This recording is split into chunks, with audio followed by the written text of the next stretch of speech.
Assalamualaikum sahabat. Terima kasih sudah klik video ini. Jangan lupa kirimkan sholawat kepada Nabi Muhammad SAW di kolom komentar. Dan terima kasih untuk sahabat yang sudah like, komen, dan subscribe. Semoga hidup sahabat dilimpahi berkah dan dilindungi oleh Allah Subhanahu wa Ta'ala. Hidup dalam kemewahan bukan jaminan kebahagiaan. Terikat dalam janji yang tampak indah, namun perlahan menjadi belenggu yang menyesakkan. Bagaimana jika pilihan hidup justru membawa kita ke jalan yang tak terduga? Akankah ia bertahan atau memilih melawan takdir? Simak kisahnya sampai akhir.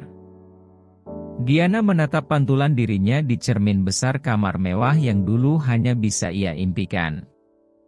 Gaun sutra merah tua yang membalut tubuhnya terasa asing, terlalu mahal untuk seorang perempuan desa yang biasa mengenakan daster lusuh di rumah kontrakan sempit di Cirebon.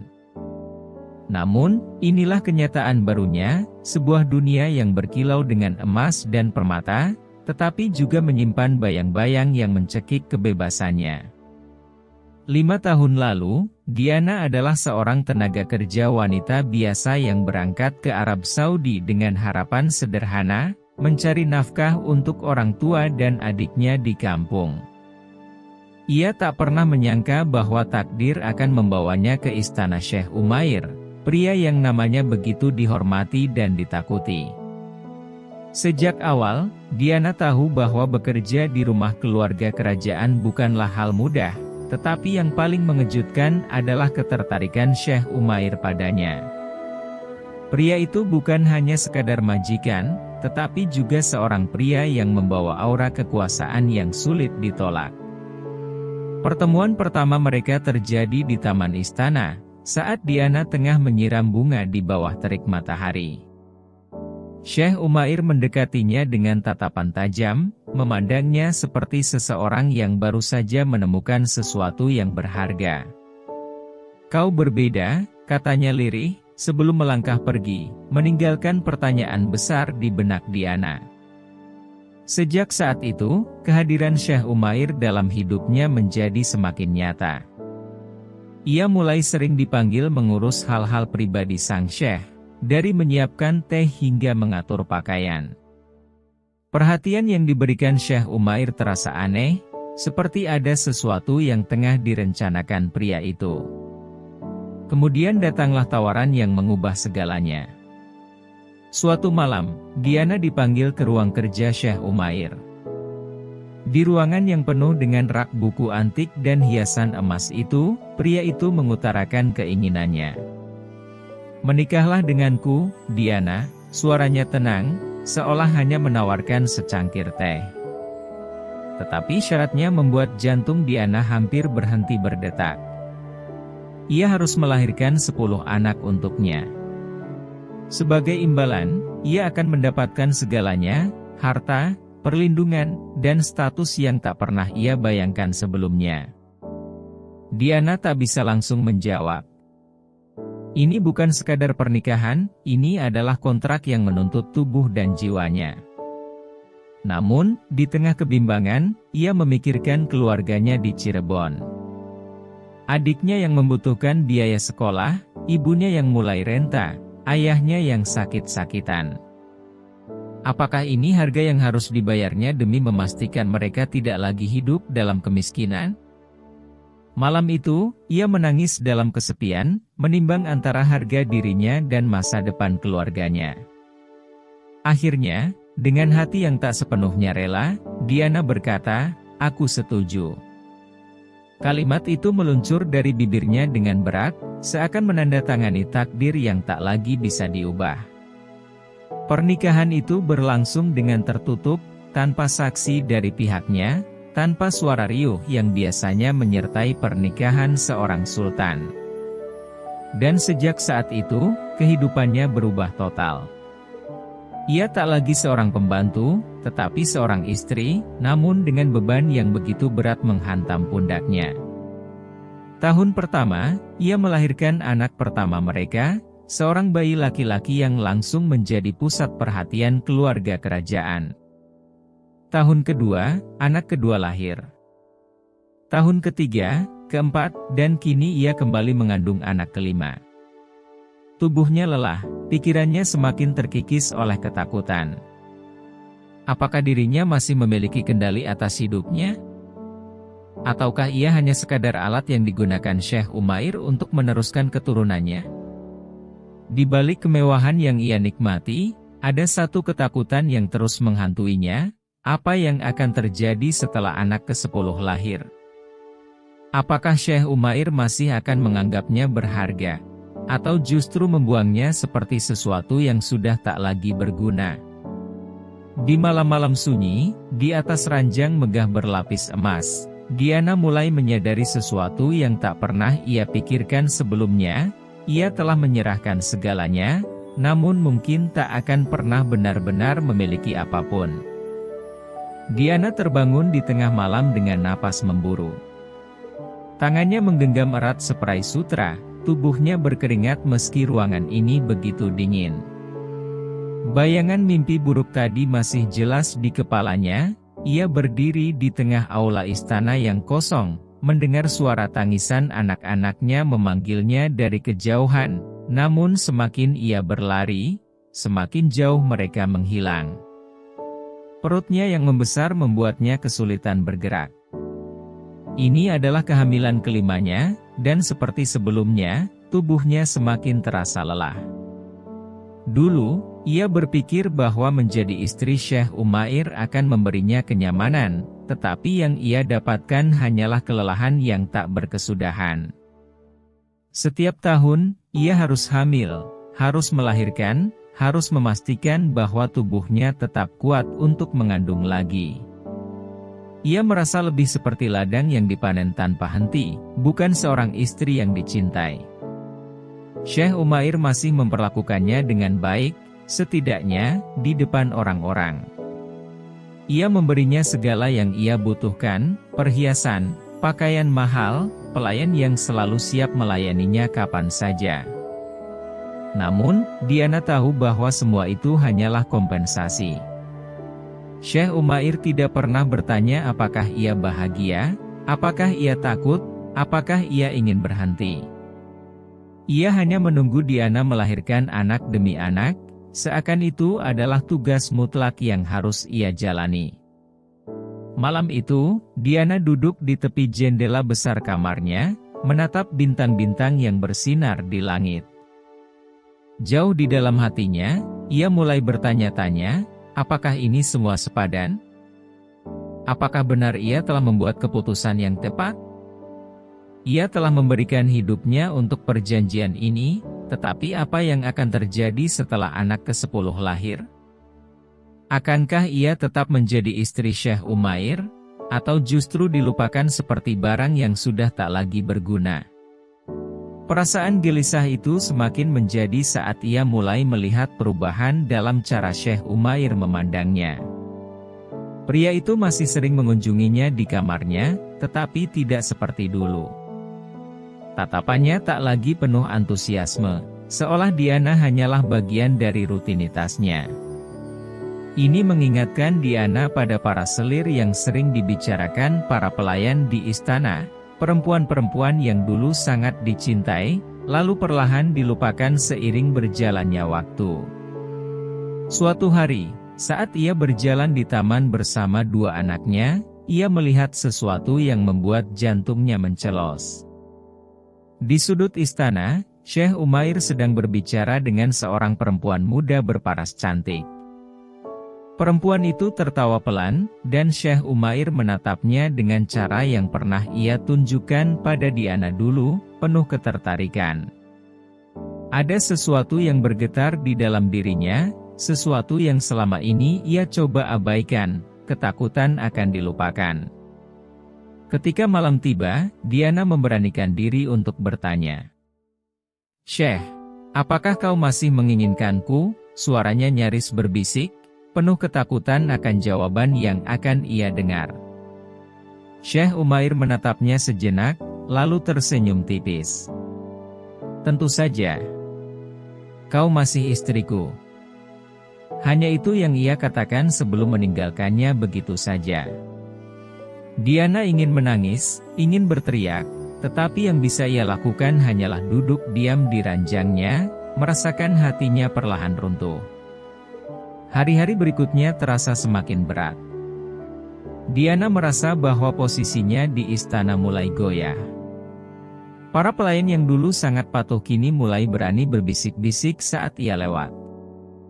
Para selir Syekh Umair semakin sering terlihat di area istana, dan ia mulai menyadari bahwa kehadirannya tak lagi menjadi pusat perhatian seperti dulu. Malam itu, ia duduk sendirian di dalam kamar, tangannya mengelus perutnya yang semakin besar. Ia merasa seperti tahanan di dalam istana emas ini, terjebak dalam janji yang tak memberinya kebebasan. Ia sudah melahirkan 4 anak, dan sebentar lagi yang kelima. Namun, apakah setelah anak ke-10 lahir, ia masih akan memiliki tempat di sisi Syekh Umair? Ataukah ia hanya akan menjadi bayangan dari masa lalu, perlahan tergantikan oleh wanita lain? Untuk pertama kalinya dalam 5 tahun, Diana benar-benar merasa takut akan masa depannya. Diana duduk termenung di balkon kamarnya, menatap hamparan kota yang gemerlap di bawah langit malam. Angin dingin gurun menyentuh wajahnya, membawa bisikan-bisikan kegelisahan yang selama ini ia pendam dalam diam. Di dalam perutnya, anak kelima yang sedang ia kandung bergerak, seakan turut merasakan kegundahan ibunya. Ia mengelus perutnya dengan lembut, mencoba menenangkan dirinya sendiri. Tapi ketakutan itu tak bisa ia redam. Ia telah memberikan segalanya kepada Syekh Umair, tubuhnya, waktunya, bahkan mimpinya sendiri. Namun, hari demi hari, Diana mulai menyadari bahwa ia tak lebih dari sekadar bagian dari perjanjian yang harus ia jalani. Ia bukan lagi pusat perhatian Syekh Umair, bukan lagi wanita yang pertama kali membuat pria itu terpesona di taman istana bertahun-tahun lalu. Sekarang, ada wanita lain yang mengisi ruang kosong yang perlahan ditinggalkannya. Seminggu terakhir, ia mulai melihat perubahan mencolok di dalam istana. Syekh Umair lebih sering menghabiskan waktu di luar, dan setiap kali pulang, ia tampak lebih sibuk dari biasanya. Namun, yang paling menyakitkan adalah bisikan-bisikan para pelayan yang mulai berani beredar di belakangnya. Syekh Umair sudah membawa perempuan baru ke istana, salah seorang pelayan berbisik ketika Diana berjalan melewati lorong. Darah Diana seakan berhenti mengalir. Ia memejamkan mata, berharap itu hanya gosip murahan, tapi hatinya tahu bahwa apa yang ia takutkan selama ini akhirnya terjadi. Dengan langkah lemah, ia menuju ke ruangan utama tempat Syekh Umair biasanya menerima tamu. Tangannya gemetar saat ia menyentuh gagang pintu, dan ketika pintu itu terbuka sedikit, ia melihatnya. Di dalam ruangan yang diterangi cahaya lampu kristal, Syekh Umair duduk bersama seorang wanita muda berambut panjang berwarna hitam pekat.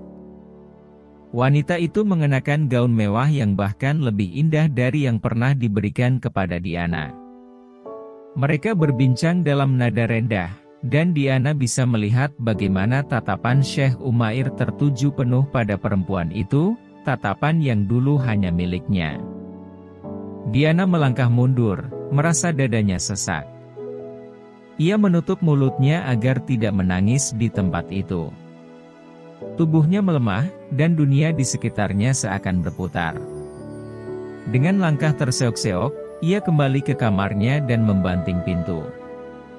Ia ingin berteriak, ingin menangis, tapi air matanya tak lagi keluar. Ia hanya duduk di lantai, merasakan sakit yang menggerogoti hatinya perlahan-lahan. Malam itu, Syekh Umair tidak datang menemuinya. Dan malam-malam berikutnya pun tetap sama. Diana mulai memahami sesuatu yang selama ini ia takutkan, perannya hampir berakhir. Hari berganti, dan Diana mulai mengumpulkan keberanian.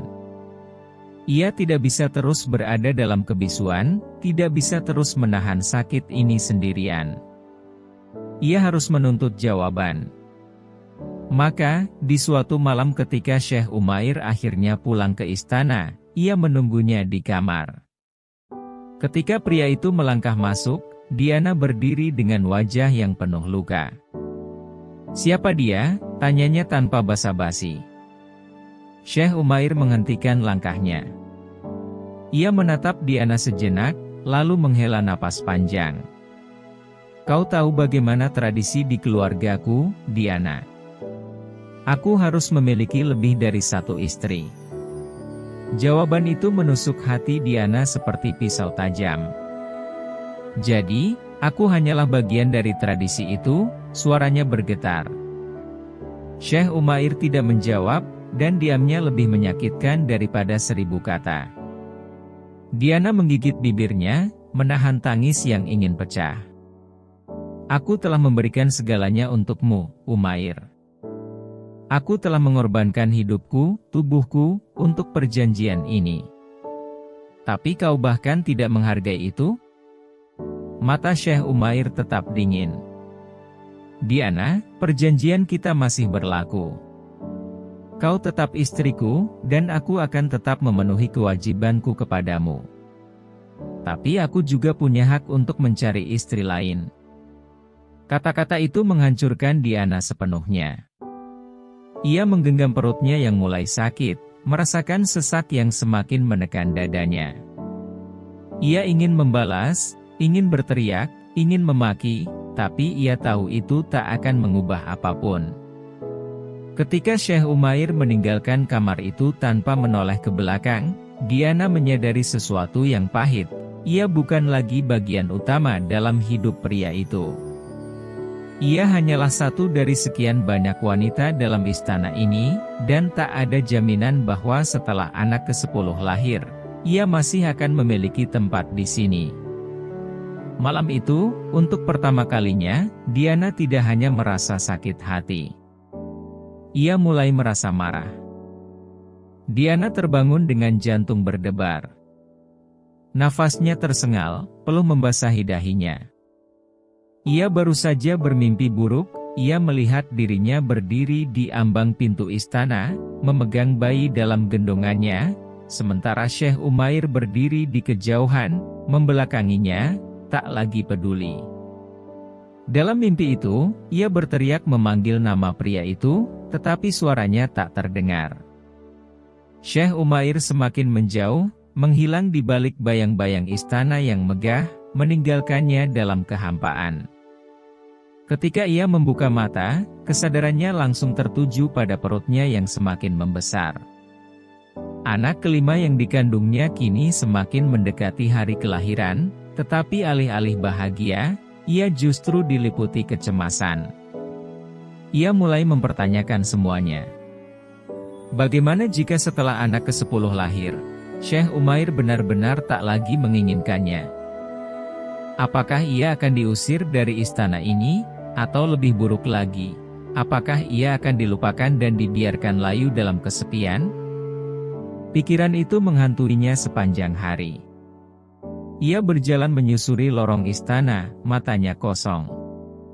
Para pelayan yang dulu begitu hormat padanya kini hanya menundukkan kepala sekilas sebelum berlalu, seolah mereka tahu bahwa Diana bukan lagi pusat perhatian sang syekh.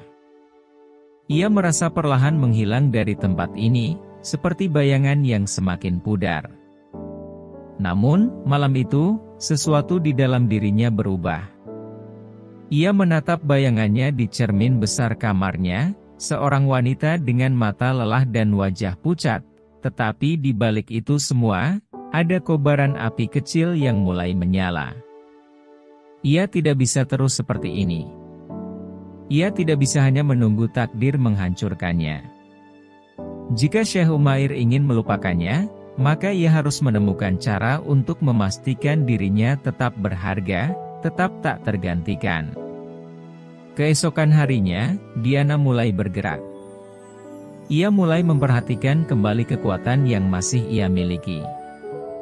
Ia memang telah menyerahkan hidupnya kepada Syekh Umair, Tetapi satu hal yang masih menjadi miliknya sepenuhnya adalah anak-anaknya. Ia menyadari bahwa mereka adalah kunci satu-satunya untuk tetap bertahan di dalam istana ini. Jika ia tidak bisa menjadi satu-satunya wanita dalam hidup Syekh Umair, maka ia harus memastikan bahwa ia menjadi ibu dari pewaris terkuat kerajaan ini. Ia mulai lebih sering menghabiskan waktu dengan anak-anaknya, mengajarkan mereka tata krama, bahasa, dan kebijaksanaan yang ia pelajari selama ini. Ia ingin mereka tumbuh dengan kedekatan yang tak bisa digantikan oleh siapapun, bahkan oleh wanita baru yang mulai memasuki kehidupan Syekh Umair. Jika suatu hari Syekh Umair mencoba menyingkirkannya, maka anak-anaknya akan menjadi tamengnya. Tapi rencananya tidak semudah itu. Suatu malam, ketika ia sedang duduk di taman bersama anak-anaknya, seorang pelayan datang menghampirinya dengan wajah cemas.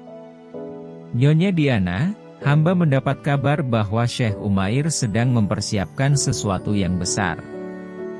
Diana menatap pelayan itu dengan penuh kewaspadaan. "Apa maksudmu?" Pelayan itu ragu sejenak sebelum berbisik, "Beliau berencana menikah lagi. Dalam waktu dekat." Darah Diana mendidih.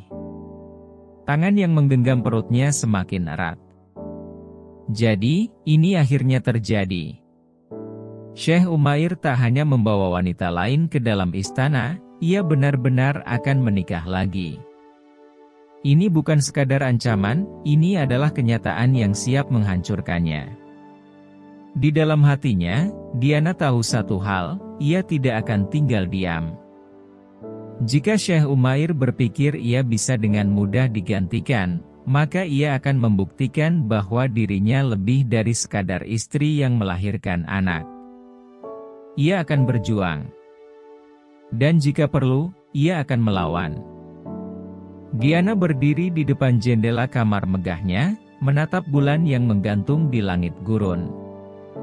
Hatinya bergejolak, penuh amarah, ketakutan, dan tekad yang baru saja tumbuh. Syekh Umair benar-benar akan menikah lagi. Kenyataan itu menghantamnya lebih keras daripada pukulan manapun yang bisa diberikan kehidupan. Ia telah mengorbankan segalanya, menyerahkan tubuhnya untuk melahirkan anak demi anak, dan kini, ia hanya akan menjadi bayang-bayang dari wanita lain yang lebih muda, lebih segar, lebih menarik bagi pria itu. Di dalam dirinya, bayi yang dikandungnya bergerak, seakan merasakan kegundahan ibunya. Diana mengelus perutnya dengan mata berkaca-kaca. Tidak, ia tidak akan membiarkan dirinya dilupakan begitu saja. Jika Syekh Umair ingin mengabaikannya, maka ia harus mengambil kendali atas hidupnya sendiri. Ia tidak bisa terus menunggu takdir mempermainkannya. Malam itu, Diana mengambil keputusan terbesar dalam hidupnya. Ia harus pergi. Meninggalkan istana ini, meninggalkan belenggu yang telah mengikatnya selama bertahun-tahun. Ia sadar bahwa kepergiannya akan berisiko besar, tetapi ia lebih takut pada kemungkinan lain, hidup dalam bayang-bayang tanpa makna, menjadi seorang wanita yang hanya dikenang sebagai ibu dari anak-anak Syekh Umair tanpa memiliki identitasnya sendiri. Dengan hati-hati, ia mengemas beberapa barang berharga ke dalam sebuah kantong kecil. Ia tidak bisa membawa banyak, jika ia ketahuan, segalanya akan berakhir sebelum sempat dimulai. Ia juga menyiapkan cadar panjang untuk menutupi wajahnya. Dalam keheningan malam, ia menyelinap keluar dari kamarnya, menyusuri lorong-lorong istana yang telah begitu ia kenal. Setiap langkahnya penuh ketegangan. Jika satu orang saja melihatnya, segalanya bisa hancur. Di luar istana, seorang pria tua berjubah hitam telah menunggunya di dalam sebuah mobil mewah berwarna hitam yang mesinnya sudah menyala. Pelayan setianya, orang yang selama ini diam-diam menyaksikan penderitaannya, telah mengatur semuanya. "Kita harus pergi sekarang sebelum penjaga menyadari," bisiknya. Diana mengangguk, menahan air mata yang hampir jatuh. Dengan susah payah, ia masuk ke dalam mobil itu, perutnya yang besar membuat segalanya lebih sulit. Tapi ia tidak punya pilihan. Ketika mobil itu melaju meninggalkan istana, ia menoleh sekali lagi ke arah tempat yang selama ini menjadi sangkarnya. Ia tak tahu apakah ia akan merindukan tempat itu, atau justru bersyukur karena akhirnya bisa terbebas. Perjalanan melintasi gurun sangat berat, meskipun ia berada dalam kenyamanan mobil mewah. Angin malam yang berhembus di luar seakan menjadi saksi bisu pelariannya. Namun, tubuhnya mulai terasa lemah.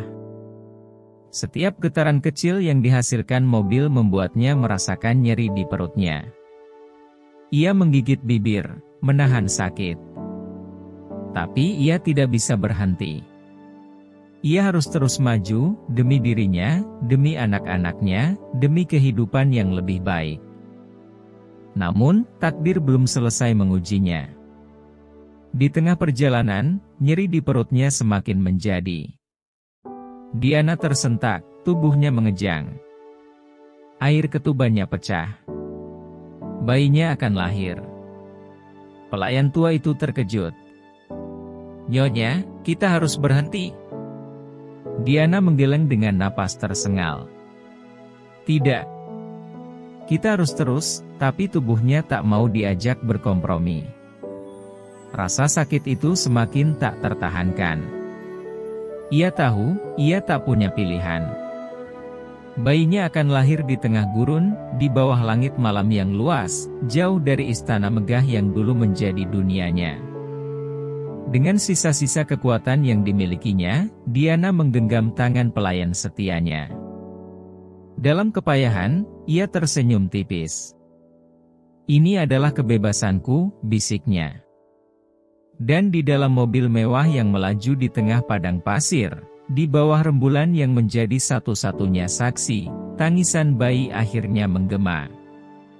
Tangisan yang bukan hanya menandakan kelahiran seorang anak, tetapi juga kelahiran kembali seorang wanita yang akhirnya menemukan jalannya sendiri.